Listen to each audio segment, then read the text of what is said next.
लेश्याओं का वर्णन चल रहा है।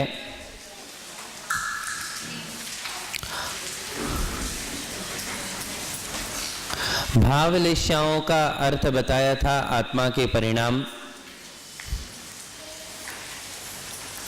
हालांकि आत्मा के परिणामों को कोई जान नहीं सकता है। हम एक दूसरे के विचारों को नहीं जान सकते हैं क्योंकि यह सूक्ष्म ज्ञानियों का विषय है। हम नहीं बता सकते कि एग्जैक्ट आपके मन में क्या विचार चल रहे हैं, आपके परिणाम क्या चल रहे हैं, कौन सी लेश्या के परिणाम चल रहे हैं। यह एक व्यक्ति दूसरे के व्यक्ति का नहीं बता सकता है। किसी व्यक्ति के बारे में कोई अनुमान तो लगाया जा सकता है, किंतु सीधे सीधे ये नहीं बताया जा सकता है कि तुम्हारे कृष्ण लेश्या के परिणाम चल रहे या फिर तुम्हारे शुक्ल लेश्या के परिणाम चल रहे हैं। किंतु आचार्यों ने उसकी सूचनाएं दी है, उसके लक्षण बताए हैं। जैसे कि हम थर्मामीटर के माध्यम से शरीर की गर्मी, शरीर का तापमान बता देते हैं कि अभी शरीर का तापमान कितना है, या आपके शरीर में अभी रक्तचाप कितना है, ब्लड प्रेशर कितना है, वो मशीन के माध्यम से पकड़ में आ जाता है और बताया जा सकता है कि अब तुम्हारा ब्लड प्रेशर क्या चल रहे हैं, धक धक कितनी, धड़कनें कितनी चल रही है।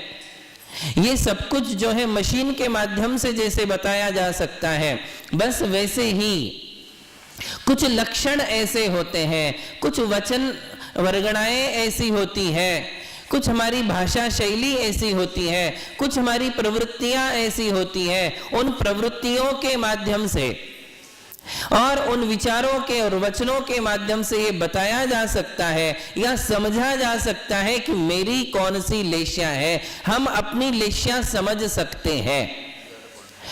आगम दर्पण है, शास्त्र दर्पण है, शास्त्रों में उनके लक्षण बताए हैं और उन लक्षणों के माध्यम से हम स्वयं की लेश्या तो जरूर पहचान सकते हैं। दूसरे की पहचानो या नहीं पहचानो, हम खुद की लेश्या को समझ सकते हैं कि मैं कौन सी लेश्या में हूं, अब मेरी कौन सी लेश्या चल रही है। ध्यान रखना, द्रव्य लेश्या बदलती नहीं है। भाव लेश्याएं एक अंतर मुहूर्त में 6 की 6 लेश्याएं बदल सकती हैं। समझ में आया? जरूरी नहीं है कि जन्म से लेकर मरने तक किसी व्यक्ति की कृष्ण लेश्या ही हो, क्रूर ही हो। कसाई भी होगा तो अपने घर जाता है तो अपने बच्चे से प्यार करता है। जो कत्ल खाने में बड़ी निर्दयता से पशुओं को काटता है, वो घर जाकर के अपने बीवी बच्चों से प्यार करता है, वह बिल्कुल नॉर्मल हो जाता है, वह एकदम ठंडा हो जाता है। तो हम ये नहीं कह सकते हैं कि किसी व्यक्ति की निरंतर कृष्ण या शुक्ल लेश्या चलती हो या पीठ पद्म चलती हो। लेश्याएं बदलती हैं, विचार बदलते हैं, परिणाम बदलते हैं, और जैसे जैसे परिणाम बदलेंगे वैसे वैसे लेश्या बदलेगी, रंग बदलेगा। आई बात समझ में? आजकल आभा मंडल पर बहुत ज्यादा प्रयोग हो रहे हैं कि मनुष्यों के आभा मंडल को ताड़ लिया जाता है कि कैसी वाइब्रेशन चल रही है, कैसे विचार चल रहे हैं, और रंगों के माध्यम से बता दिया जाता है कि इसके ओरा में कौन सा कलर चल रहा है। ये सब लेश्याएं हैं। फिर भी उसके लक्षण हमारे आचार्यों ने कहे कि कृष्ण लेश्या कैसी है, नील लेश्या कैसी है, इसके परिणाम कैसे हैं। तो देखिए आज बताते हैं कि कृष्ण लेश्या वाले के परिणाम कैसे होते हैं, काली विचारधारा कैसी है, काले रंग के परिणाम कैसे हैं। तो कहते हैं, देखिए लक्षण, पहला लक्षण कहा, चंडोन मुचई वेरम। बोले बड़ा चंड व्यक्ति होता है, उद्दंड होता है। न मुचई वेरम, वैर छोड़ने को तैयार नहीं है। एक बार वैर भाव बांध लिया, एक बार किसी से झगड़ा कर लिया कि उस झगड़े को भूलने के लिए राजी नहीं होता है। ये कृष्ण लेश्या का सबसे पहला लक्षण है। वो व्यक्ति कृष्ण लेश्या वाला है। कौन सा व्यक्ति? जो वैर भाव छोड़ने को तैयार। कई लोग होते हैं, एक बार जो झगड़ा हो गया, अब उसको भूलने को तैयार नहीं होते हैं। एक ही बात मन में चलती, उसने ऐसा बोला है, ऐसा बोला है, ऐसा बोला है, ऐसा मेरे साथ किया है, इस बात को जो भूलता नहीं है। चंडो न मुचई वेरम, मैत्री का हाथ बढ़ाने के लिए जो तैयार नहीं है, मैं उससे दोस्ती नहीं करूंगा, उसका मुंह भी नहीं देखूंगा। इस प्रकार के होते ना विचार होते हैं कि मैं उसका मुंह भी नहीं देखना चाहता हूं। ये कौन सी लेश्या के भाव है? कृष्ण लेस्या बिल्कुल काली विचारधारा है, जो बिल्कुल मैत्री, संतोष, समाधान जिसके अंदर है ही नहीं, बिल्कुल भी जिसमें दया नाम की चीज नहीं है। दूसरा लक्षण कहते हैं कि धम्म दय रहियो, जिसमें धर्म और दया दोनों का अभाव है। धर्म के प्रति जिसके लिए शून्य है, भाव ही नहीं है, धर्म के प्रति कोई रुचि नहीं, कोई श्रद्धा नहीं, जिसे भगवान नहीं रुचते हैं, जिसे गुरु अच्छे नहीं लगते, जिसे मंदिर अच्छे नहीं लगते हैं, जो भगवान, मंदिर, गुरुओं के प्रति भी विरोध के भाव लेकर चलता है, वो व्यक्ति कृष्ण लेस्या वाला है, जो मंदिर का संरक्षण नहीं, मंदिर का नाश करता है, मंदिरों को तोड़ने का काम करता है। देखिए बीच के ऐसी शताब्दियां आई थी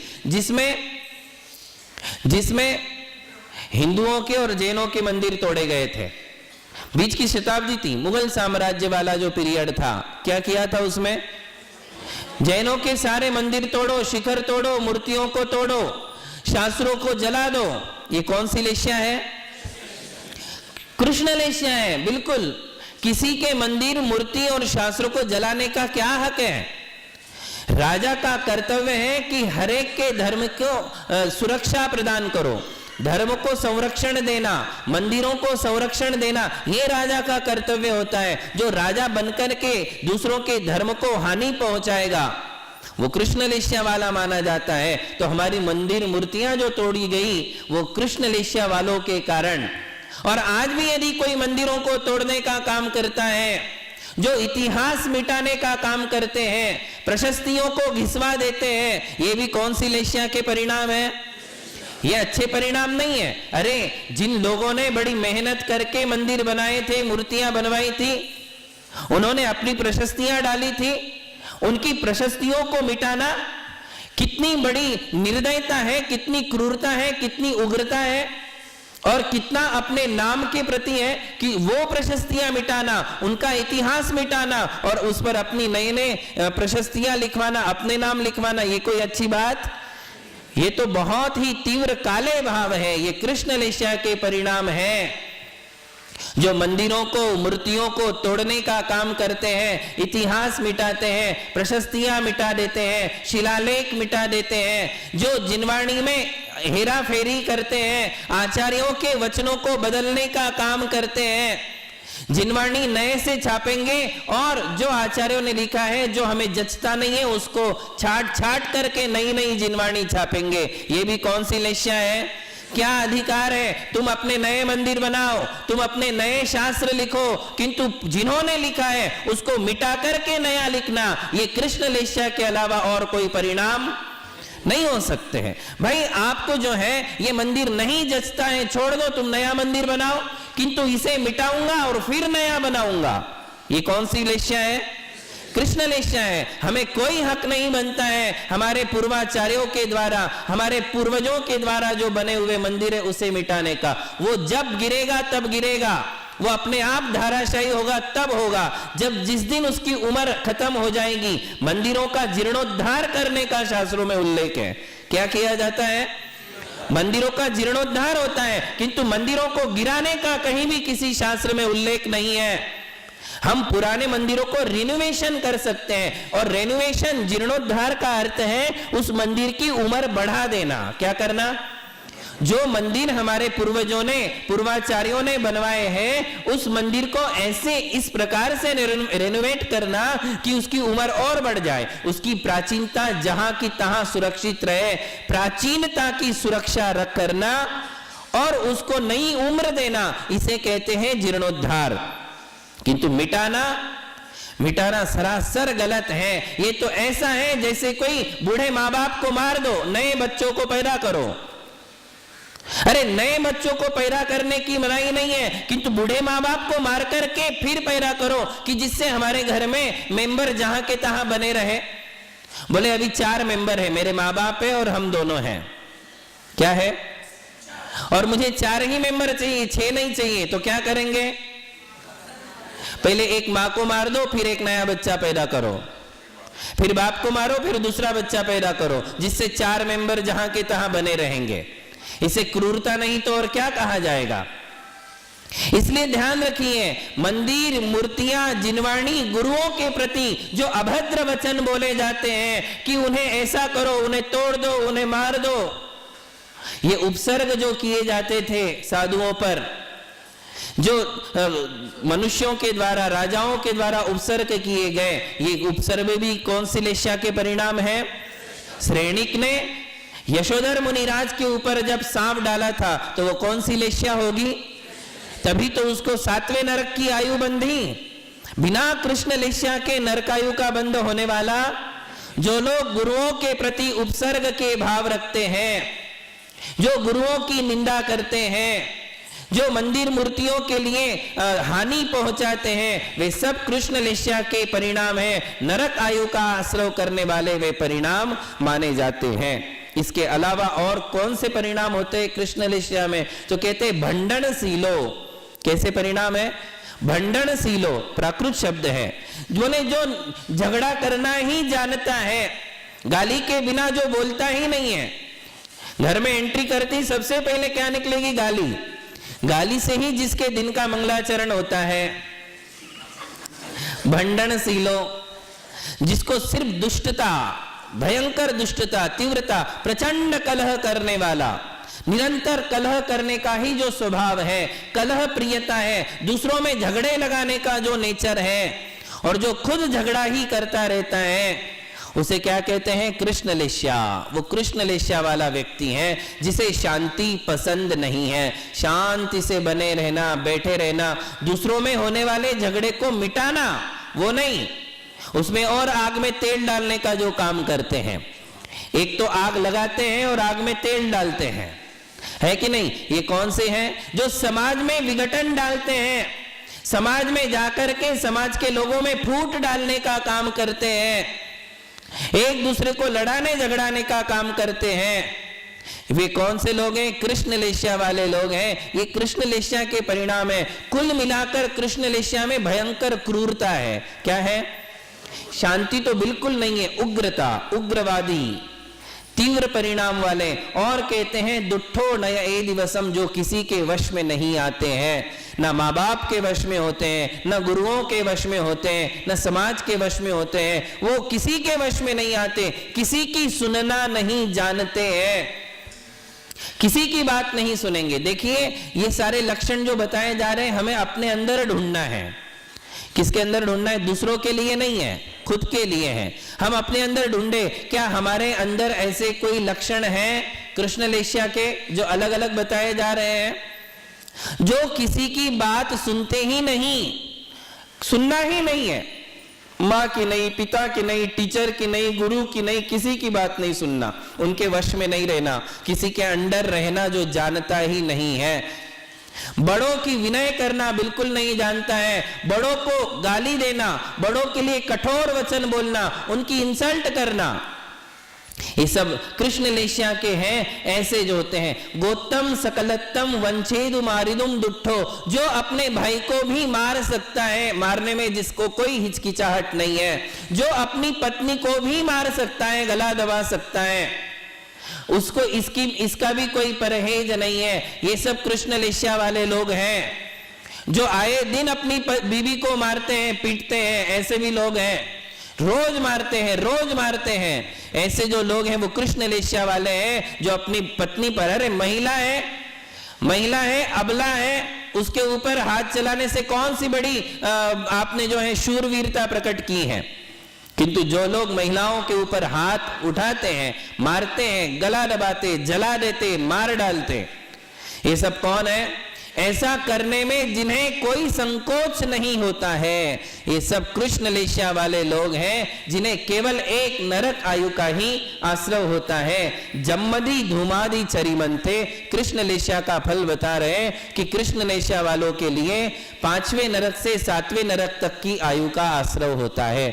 धूम, तम और महातम, ये 3 नीचे के जो नरक हैं, जहां जाने के बाद हमारे लिए कम से कम 22, 23 से 33 सागर तक की आयु वही निकालनी पड़ती है।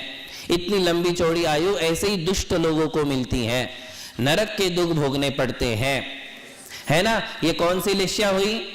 कृष्ण लेस्या। हमने आपको कल बताया था कि 6 लेश्याओं में कषाय कैसी है, क्रोध, मान, माया और लोभ, इनकी जो है मतलब इंटेंसिटी कितनी है।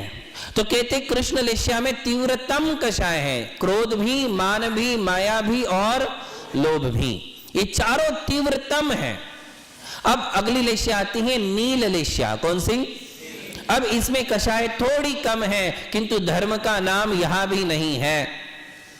कषाय थोड़ी कम हो गई है, मर्डर नहीं करेगा, एकदम से मार नहीं देगा, किंतु उसको ठीक से जीने भी नहीं देगा। मारता नहीं है किंतु उसको शांति से जीने भी नहीं देता है। ये कौन सी लेश्या है? नील लेश्या वाला व्यक्ति है। उसमें क्रोध, मान, माया और लोभ ये तीव्रतम नहीं है, थोड़ी कम हो गई, उसे कहते तीव्रतर। कैसी है? जैसे इंग्लिश में होता है ना गुड, बेटर, बेस्ट, और गलत को क्या बोलते हैं? वर्स्ट, बैड, वर्स्ट और वर्स्ट होते हैं ना ऐसे। तो यहां भी यही लगा लेना चाहिए, गुड, बेटर, बेस्ट, तरतमता भाव। तो इसमें तीव्रतर कषाय है, किसमें? नील लेशा में। अब नील लेशा के परिणाम कैसे होते सुनिए। निद्रा वंचन बहुलो, जो बहुत निद्रालु होता है, बहुत नींद लेता है, रात में सोएगा, दिन में सोएगा, फिर भी जिसे नींद आती ही है, भरपेट नींद लेता है, खाता भी भरपेट है और सोता भी मन भर के है, खूब सोता है, आलसी। वो आलस और नींद के कारण ना प्रवचनों का लाभ ले पाता है, ना भगवान की पूजा आराधना का लाभ ले पाता है। ऐसा व्यक्ति नील लेशा वाला माना गया है। निद्रा, रात में भी, दिन में भी, प्रवचन में भी सोता ही है, वहां भी आलस करता है, माला लेगा तो भी सोएगा, उसको कहीं भी सुला दो आप, जहां चाहो वहां सुला सकते हो, फटाक से उसको नींद आ जाएगी। तो ये जिसमें ज्यादा है वो नील लेशा है। वंचन बहुलो, जो दूसरों की जो है वंचना करता है, वंचन यानी छल कपट, दगाबाजी, जो दूसरों के साथ बहुत दगाबाजी करता है वो भी नील लेशा वाला है। मालूम नहीं पड़ता कि क्या कर रहा है, ऐसे लगता है जैसे अपना ही हो, अपने साथ ही है, अपना ही है, प्रेम से बातें करता है, बहुत प्यार से रहता है, किंतु अंदर से ऐसी छुरी चलाता है कि वो तुरंत मालूम नहीं पड़ती है। वो महीने, 2 महीने, साल, 2 साल, 10-20 साल बाद मालूम पड़ता है कि अरे बाप रे, इसने तो मेरे साथ बहुत बड़ा घोटाला करके रख दिया है। ऐसा व्यक्ति कौन है? जो बहुत ज्यादा मायाचारी करता है, ऐसा व्यक्ति है वो नील लेशा वाला। मैंने कहा वो मर्डर नहीं करेगा, मारेगा नहीं, किंतु उसको अंदर से खोखला कर देता है सामने वाले व्यक्ति के लिए, वो नील लेशा वाला है। भयंकर छल कपट, जिसकी मायाचारी कभी पकड़ में नहीं आती, आ ही नहीं सकती, और ऐसी मायाचारी कोई भी किसी के साथ कर सकता है। हालांकि शास्त्रों में स्त्रियों के स्वभाव में मायाचारी ज्यादा लिखी हुई है कि स्त्रियां स्वभाव से मायाचारी होती हैं, किंतु ऐसा जरूरी नहीं है कि पुरुषों में हो ही नहीं। देखिए, प्रवचन सार नाम के ग्रंथ में कहा कि तीर्थंकर भगवान जो होते हैं, तीर्थंकर भगवान जो होते हैं वे विहार कैसे करते हैं? क्या इच्छा होती है उनको कि मैं उठूंगा, विहार करूंगा, उपदेश दूंगा? तीर्थंकर भगवान को इच्छा नहीं है, क्योंकि मोह कर्म नहीं है। जो भी होता है वो नेचुरल। क्या होता है? तो एग्जाम्पल क्या दिया? बोले कैसे नेचुरल हो सकता है? बोले मायाचारी व इत्थीणम, बोले स्त्रियां जैसे नेचुरली मायाचारी करती हैं वैसे तीर्थंकर भगवान स्वभाव से ही जो है प्रवृत्ति करते हैं, धर्म तीर्थ का प्रवर्तन करते हैं। ऐसा एक एग्जाम्पल, माया कषाय की बहुलता। क्या है? बहुलता। पुरुषों में लोभ और क्रोध या मान कषाय की बहुलता होती है। अधिकतम कौन सा कषाय? मान। किंतु आप समझ लीजिए कि पुरुषों में भी चारों कषाय हैं और स्त्रियों में भी चारों कषाय हैं। मान बहुल पुरुष होते हैं, माया बहुल स्त्रियां होती हैं। तो ये नील लेश्या का लक्षण है कि बहुत ज्यादा दगाबाजी करना। धन धन्य होई तीव सन्नो, बोले जिन्हें धन और धान्य में बहुत ज्यादा अभिलाषा होती है, बहुत लोभी होता है, लोभी प्रवृत्ति का आदमी बिल्कुल भी दान नहीं दे सकता है, एक पैसा भी दान निकालने में जिसे संकोच होता है, जो भोग भी नहीं करेगा, दान भी नहीं देगा, किंतु बस जमा करेगा, जमा करेगा, जमा करेगा, जमा कर करके रख लेगा, ना उसके लिए भोगने देगा किसी को, घर के व्यक्ति को, ना खुद भोगेगा, ना खुद दान देगा, ना दूसरों को दान देने देगा। ऐसा व्यक्ति जिसे केवल पैसा बढ़ाना ही है, प्रॉपर्टियां बढ़ाना है, जमीन बढ़ाना है, सोना बढ़ाना है, चांदी बढ़ाना है, जितना ज्यादा इकट्ठा कर सकते हैं, उसको जीवन का दूसरा कोई लक्ष्य ही नहीं है, ऐसा व्यक्ति भी कौन सा है? नील लेश्या वाला होता है। और कहते हैं कि और कैसा है, तो कहते आलसो भीरू निद्दालु, आलस्यवान होता है, बहुत डरपोक व्यक्ति भी है, तो वो भी नील लेश्या वाला है। मंदो बुद्धि विहीनो, मंद बुद्धि लोग जो होते हैं उनकी भी नील लेश्या हुआ करती हैं, उनकी शुभ लेश्या नहीं होती हैं। मूर्ख, पागल या मंद बुद्धि लोग जो हमारे लिए दिखते हैं, उनकी अक्सर करके कौन सी लेश्या होगी? नील लेश्या, क्योंकि धर्म का वहां भी कोई नाम नहीं है। तो नील लेश्या वाले के ये परिणाम होते हैं। और उनके लिए कहते हैं कि जम्मदी तमचेव धूमंतम, ऐसे लोग कहां जाते हैं? अत्यंत विषयाभिलाषा, क्या है वहां? विषय तृष्णा बहुत है, भोग भोगना है, खूब भोग भोगना है, वासना प्रधान जिसका जीवन है, वो नील लेश्या वाला व्यक्ति है। बहुत वासना, बहुत तृष्णा, बहुत भोग, ये जिसके जीवन में होता है वो नील लेश्या वाला है। देखो कृष्ण लेश्या में किसकी तीव्रता थी? क्रोध की, अत्यंत क्रोध, बहुत ज्यादा अहंकार, क्रोध और मान, इसकी तीव्रता कृष्ण लेश्या में ज्यादा देखने को मिलती है, जो किसी के लिए भी मिटा सकता हो। किंतु नील लेश्या में मायाचारी और पंचेंद्रिय विषयों की भोग वासना ये अधिकतम देखने में आती है, वो नील लेश्या के भाव है। और नील लेश्या वाला व्यक्ति मर के 5वें नरक तक जाता है।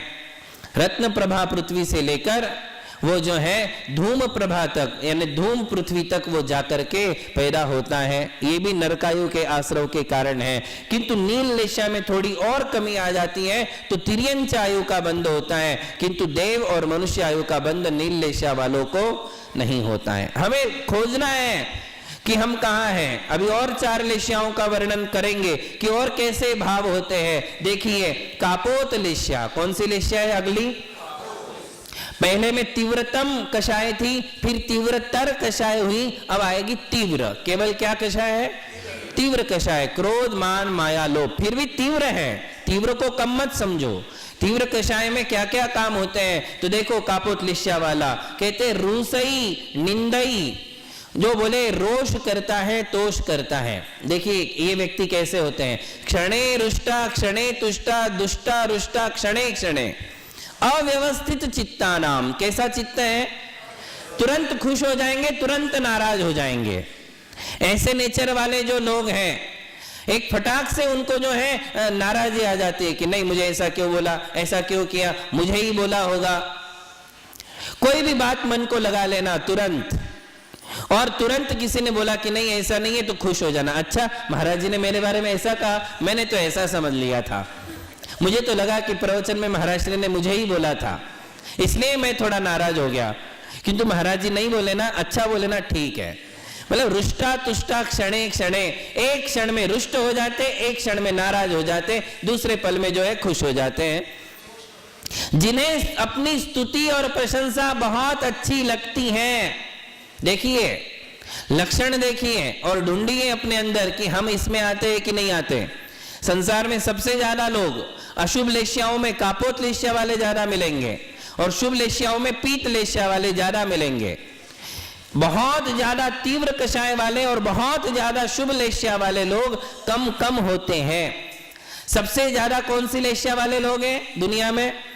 कापोत लेश्या। कृष्ण लेश्या वाले, उनसे ज्यादा नील लेश्या वाले, और उनसे ज्यादा कापोत लेश्या वाले। इसलिए देखिए ना आप, आतंकवादी कितने हैं दुनिया में? दहशतवादी, आतंकवादी नेता ये कितने होते हैं? गिने चुने ही होते, इनकी गिनती कर लो, ये गिनती के ही होते। दुष्ट लोग जो मर मिटने का काम करते हैं, ऐसे लोग जो है कम होते हैं। उनसे ज्यादा फिर नील लेश्या वाले हैं, फिर उनसे ज्यादा कापोत लेश्या वाले। ऐसे ही शुक्ल लेश्या में ले लेना, मुनि महाराज कितने हैं? जितने आतंकवादी हैं, देश दुनिया को मिटाने वाले जितने हैं, देश दुनिया की सुरक्षा करने वाले भी उतने ही हैं। धर्म की सुरक्षा, मंदिरों की सुरक्षा, प्रभावना करना, स्वपर कल्याण करना, ऐसी लेश्या वाले भी उतने ही होते हैं। ये कम होते हैं। बहुत कम धर्म में रुचि रखने वाले ऐसे जो लोग हैं वो बहुत ज्यादा होते हैं। जिन्हें धर्म में रुचि कम है, ऐसे लोग ज्यादा हैं। तो कापोत लेश्या के परिणाम कैसे होते हैं? तो कहते रूसई निंदई, जो है अपनी प्रशंसा करता है, आत्म प्रशंसा करणम।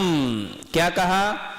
जो खुद की बढ़ाइयां करते हैं, खुद की प्रशंसा करते हैं, मैंने इतना किया, मैंने इतना किया, इस चातुर्मास में तो मेरा योगदान जितना रहा है उतना और किसी का नहीं होगा, ये खुद ही बोल देना। ये कौन सी लेश्या के परिणाम है? ये तिर्यंच आयु का आश्रव करवाने वाले परिणाम है। कौन सी आयु के? नरक आयु नहीं, तिर्यंच आयु, क्योंकि क्रूरता नहीं है, किंतु फिर भी इसमें जो है बस ये अशुभ परिणाम बहुत ज्यादा है। हम स्वयं ही बोल दे कि मैंने बहुत दान दिया है, मैंने आज तक बहुत काम किया है, मैंने बहुत सोशल सर्विस की है, मैंने समाज के लिए, परिवार के लिए बहुत किया है, ऐसी आत्म प्रशंसा। जब वो देखते हैं कि मैं सभा में गया हूं, सभा में जाने के बाद भी मेरा नाम नहीं लिया गया, तो उन्हें बहुत नाराजी आती है कि मुझे सभा में जाने के बाद आगे क्यों नहीं बुलाया। पहले तो आगे नहीं बुलाया तो पीछे ही बैठ जाता है, पीछे बैठे बैठे मुंह उसका छोटा हो जाता है कि मेरा नाम ही नहीं लिया, मुझे बुलाया ही नहीं, फिर उसकी जो है प्रशंसा नहीं हुई, फिर जो है उसको स्टेज पे नहीं बुलाया, फिर उसको जो है माला नहीं पहनाई। तो ये सारे कारणों से जो दुखी रहता है, जो धर्म सभाओं में जाने के बाद, पंच कल्याणक और विधानों में जाने के बाद, गुरुओं के सभाओं में जाने के बाद केवल यही विचार करते रहते हैं, बैठे बैठे क्या सोचते हैं? अभी मेरा नाम आएगा, अभी आएगा, इस लिस्ट में अभी आएगा, अभी आएगा, कभी तो आएगा, प्रवचन में कहीं ना कहीं तो महाराज नाम ले ही लेंगे। सिर्फ यही जिनके विचार चल रहे हैं, वो कौन से लोग हैं? कापोत लेश्या वाले, अशुभ लेश्या वाले लोग हैं। ये भी अशुभ परिणाम है, आत्म प्रशंसा। और जब कोई उनके बारे में नहीं बोलता है तो खुद माइक पे आकर के अपना सब बोल करके चले जाते हैं। तो आत्म प्रशंसा करणम, ये जो है कापोत लेश्या के परिणाम है। जीवित निराशता, जो जीवन से निराश हो जाते हैं। कैसे भाव है? जीवन, जिंदगी से जो निराश हो जाते हैं कि मुझे नहीं जीना, क्या रखा है जिंदगी में। जब थोड़ी सी असफलता आ जाती है काम करने में, बिजनेस में या किसी भी काम में, उसके लिए जब सफलता नहीं मिलती है तो सीधा जिंदगी से ही निराश हो जाना, ये तिर्यंच आयु का आश्रव है। जीवन में निराशता कभी नहीं आना चाहिए, जीवन सरस होना चाहिए, उम्मीद होना चाहिए। क्या होना चाहिए? उम्मीद होना चाहिए, एक हमारे मन की हिम्मत बना करके चलना चाहिए। किंतु जो बहुत जल्दी जीवन से निराश हो जाया करते हैं, वे लोग कापोत लेश्या वाले हैं। और कहते असूया, दूसरों से ईर्ष्या करने वाले, दूसरों से जलन करने वाले, बहुत जलने वाले हर घर में आपको मिलेंगे। जो अपने जो है घर में एक दूसरे से जलते रहते, किसी की प्रशंसा, किसी की उन्नति जिसे अच्छी नहीं लगती है, खटकती है। घरों में महिलाएं होती हैं, अब किसी महिला का नाम ज्यादा हो रहा क्योंकि वो मंदिर जा रही है, वो गुरु के पास जा रही है, तो बिल्कुल नेचुरल है कि जो मंदिर रोज जाएगी उस महिला का नाम तो आएगा कि रोज मंदिर आ रही, रोज मंदिर आ रही। अब उसकी देवरानी या जेठानी को जलने की कोई जरूरत नहीं है, किंतु वो जलती जाएगी, बहुत जलेगी, अंदर ही अंदर कुढ़ेगी कि समाज में कुछ इसका लेवल बढ़ते ही जा रहा है, समाज में इसका नाम होता ही जा रहा है, इसको क्यों इतना पूछ रहे हैं, सब मंडल वाले इसको बुलाते हैं, मुझे तो कोई नहीं बुलाता है, मेरा तो कहीं नाम ही नहीं है। इस प्रकार की जलन जिनके दिलों में मचती है, वो भी कौन सी लेश्या वाले लोग हैं? पर परिभाव, पर परिभव, ये भी एक आत्मा का परिणाम है, और इसका अर्थ है दूसरों की इंसल्ट करने वाले परिणाम। चार लोगों के बीच में मैं बड़ा हूं, ये छोटा है, सबको छोटा बनाना और अपने आप की बढ़ाई तो करना ही, साथ साथ दूसरों की इंसल्ट करना, दूसरों का अपमान करना, दूसरों की हंसी मजाक उड़ाना, ये भी कापोतलेश्या के परिणाम है। जो दूसरों को कुछ गिनता ही नहीं है, दूसरों को कुछ नहीं गिनना। देखिए मंदिर आता है, कृष्ण लेश्या वाला तो मंदिर ही नहीं आता है ना, किंतु ये कापोतलेश्या वाला मंदिर आता है, सभाओं में आता है, भगवान और गुरुओं के नजदीक जाता है, किंतु परिणाम फिर भी अच्छे नहीं है। मंदिरों में भीड़ मचाने वाले ऐसे ज्यादातर लोग हैं जो कापोतलेश्या वाले हैं। क्यों ऐसे हैं? क्योंकि उनका अभिप्राय, उनका उद्देश्य धर्म नहीं है। देख लीजिए आप, मंदिर हम आ रहे हैं, किंतु मंदिर में आते वक्त हमारा उद्देश्य क्या है? केवल गिनती बढ़ाना है, केवल सभा में जाना है, केवल अपनी प्रेजेंटी देना है कि मैं रोज मंदिर आता हूं, ये ठिप्पा अपने व्यक्तित्व पर लगाना है, ऐसा भी उद्देश्य है। ऐसा भी उद्देश्य है कि जिससे समाज में जाएंगे तो अपना नाम होगा, पहचान होगी, प्रतिष्ठा बढ़ेगी, बिजनेस के जो है कुछ टिप्स वहां से मिलेगी, कई लोग बिजनेसमैन वहां मिलेंगे, ऐसी भी बातें हैं। विचार है अलग अलग। कई माँ बाप अपने बेटे बेटियों को इसलिए लाते हैं कि यहां कोई मिल जाएगा बेटी के लिए अच्छा, कोई संबंध जुड़ जाएगा, इतनी भीड़ है पंचकल्याणक में, तो अपने बेटों बेटियों को खास करके ले जाते हैं। क्यों ले जाते हैं? कि रहेगी मेरे पास बैठेगी तो सब देखेंगे कि हाँ इनकी भी एक बेटी है, और शादी हुई कि नहीं है तो ये भी समझ में आ जाता है, पूछताछ हो जाती है, थोड़ी लिंक बढ़ जाती है, इधर उधर के धागे धोरे पकड़ में आ जाते हैं, तो इसलिए वहां जाना। देखिए ये सब कौन सी लेश्या के परिणाम है? कापोतलेश्या के परिणाम है। दूसरों की इंसल्ट करना, मंदिर में जाते हैं किंतु हम दूसरों की हंसी मजाक उड़ाते, दूसरों को डोमिनेट करते, दूसरों की इंसल्ट करते। हमने चार काम क्या कर लिए? हम दूसरों को नीचा दिखाने लग जाते हैं। ये भी कौन से परिणाम है? कापोतलेश्या के। स्वच्छ और शुद्ध परिणाम नहीं है। स्वच्छ और शुद्ध परिणाम कहां से प्रारंभ होंगे? पीतलेश्या से। तो आपने कृष्ण, नील और कापोत, ये तीन लेश्या। और कौन सी बात बताई है? प्रशस्यमान धनदानम। देखिए एक एक चीज बताई है, कितनी बढ़िया बात बताई है। बोले जहां उसकी स्तुति या प्रशंसा हो जाती है वहां तुरंत दान लिखवाता है, मेरी तरफ से 1 लाख लिख लो। कई और ये सब टेक्निक जो है कईयों को पता रहती है। समाज में ऐसे कार्यकर्ता होता है, वो आपकी नस जानते हैं, वो बराबर आप आकर के बैठते हो वो भी माइक लेता है कि आज हमारे बीच में फलाना फलाना व्यक्ति बहुत ही धर्मवीर, कर्मवीर, दानवीर, ऐसे व्यक्ति हमारे यहाँ बीच में आए हैं, उनके आने से आज हमारी सभा गौरवान्वित है। बस इतना बोल दिया कि वो बेचारा जो है 7वें आसमान पे जाता है, वहां जाकर के सोचता है कि अब मुझे कितना देना चाहिए, और फिर वो देता है कि भैया मेरी तरफ से इस काम में 5 लाख लिख लो। मेरे लिए तो बहुत भावनाएं रहती हैं कि कहीं ना कहीं दूं, देता रहूं, किंतु ये भावनाएं कब बनती है? प्रशस्यमानम, जब उसकी प्रशंसा की जाती है। जो लोग प्रशंसा के आदी हैं, प्रशंसा के वश में होकर के दान देते हैं, या दान देने के बाद जिन्हें नाम की चाह बनी रहती है, ये भी कौन सी लेश्या के परिणाम है?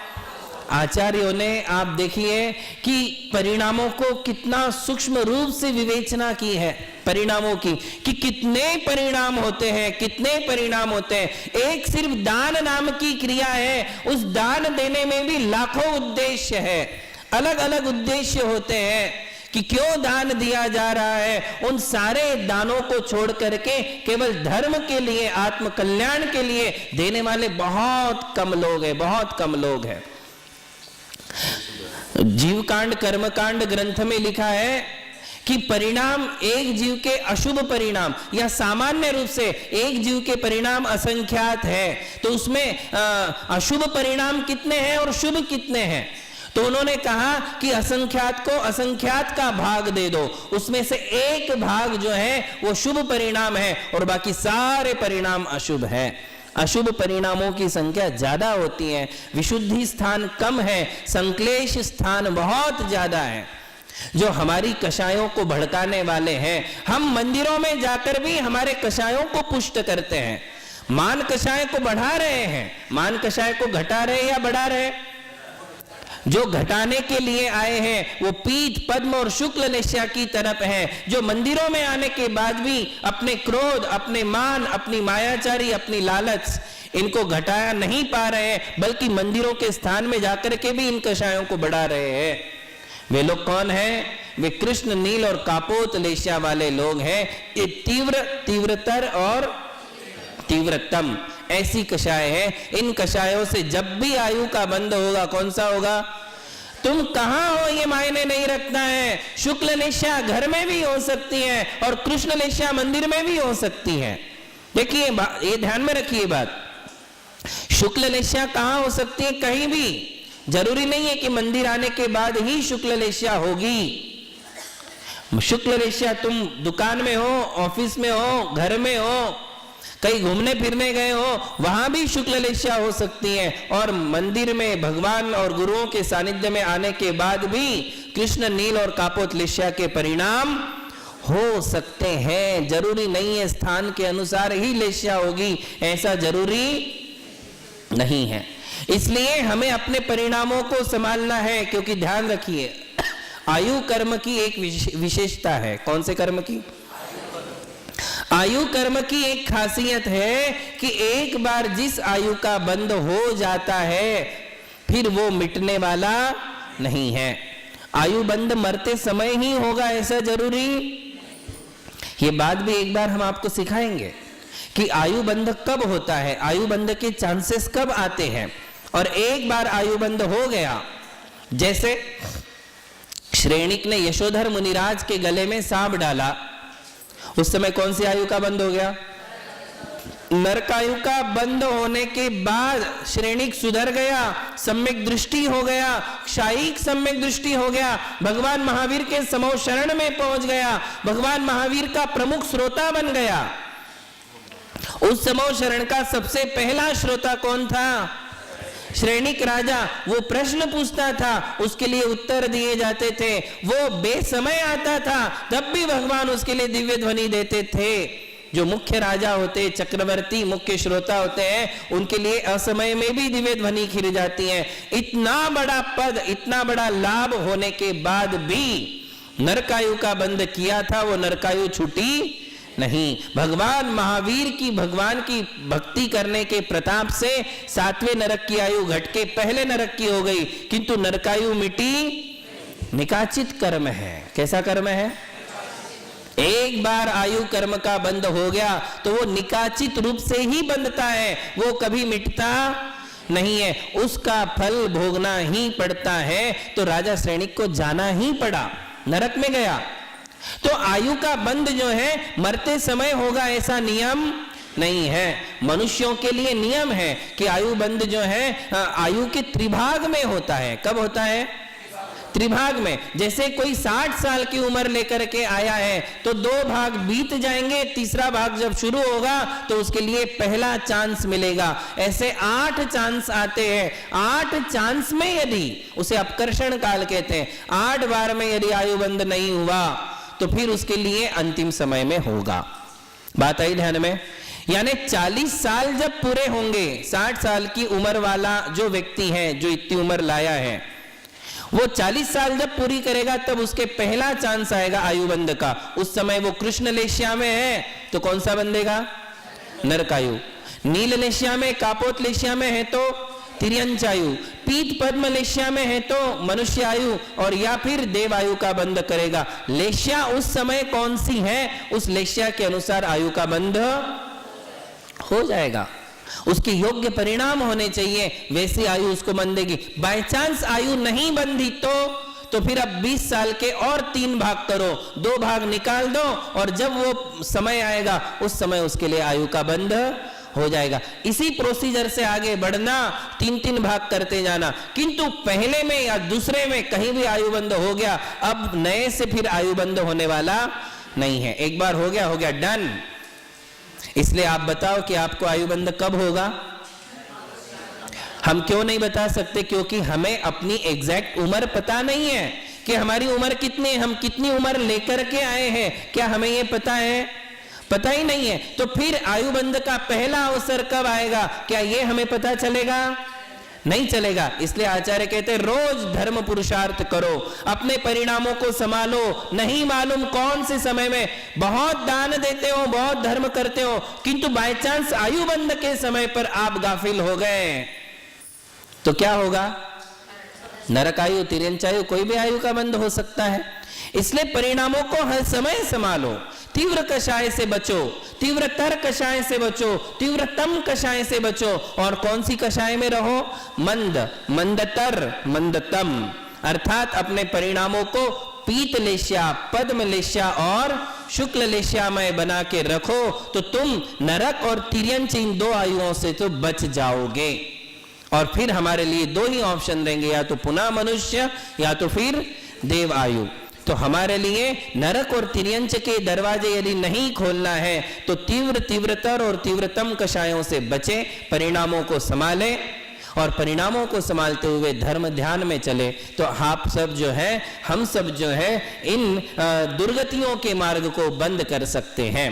अतः कौन से परिणाम करना? पीत, पद्म और शुक्ल, ये तीनों लेश्याओं के लक्षण क्या है वो आपके लिए कल बताएंगे। महावीर भगवान की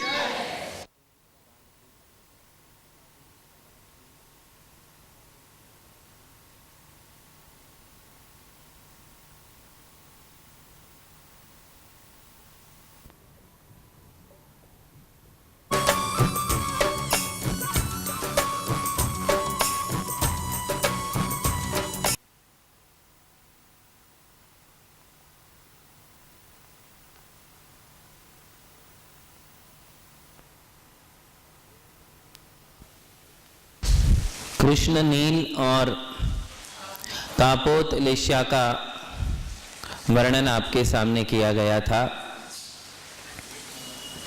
इन छहों लेश्याओं में हम कषायों को समझ रहे हैं कि कषायें कैसे घट रही है।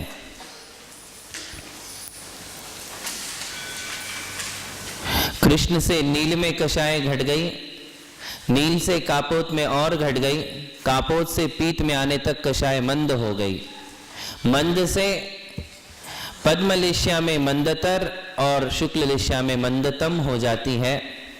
क्रोध, मान, माया और लोभ चारों का अनुभाग बहुत कम हो जाता है, मंद हो जाता है। आत्मा का पुरुषार्थ जाग जाता है। ये अपने आप कषायें शांत नहीं होती है, ये बात ध्यान रखना। कषायें कभी अपने आप शांत नहीं होगी, कषायें अपने आप घटने वाली नहीं है, मंद होने वाली नहीं है। ये आत्मा का पुरुषार्थ है। कषायों को बढ़ाने वाले कर्म तो हैं, कषायों को कम करने वाला कोई कर्म नहीं है। कर्मों की 148 प्रकृतियां हैं, उनमें से मोहनीय कर्म की 28 प्रकृतियां हैं। उन 28 में से 25 प्रकृतियां केवल कषाय बढ़ाने का काम करती हैं, आत्मा के लिए उकसाने का काम करती है, प्रेरणा देती है, कषायवान बनाती है। कषाय बढ़ाने वाले कर्म हैं, किंतु कषायों को घटाने वाला कोई कर्म नहीं है। कर्म जब भी उदय में आएगा हमें क्रोध की तरफ, मान की तरफ, माया की तरफ, लोभ की तरफ प्रेरित करेगा, और फिर उस कषाय के अनुसार हमारा क्रोध बढ़ते जाता है, अहंकार बढ़ते जाता है, छल कपट और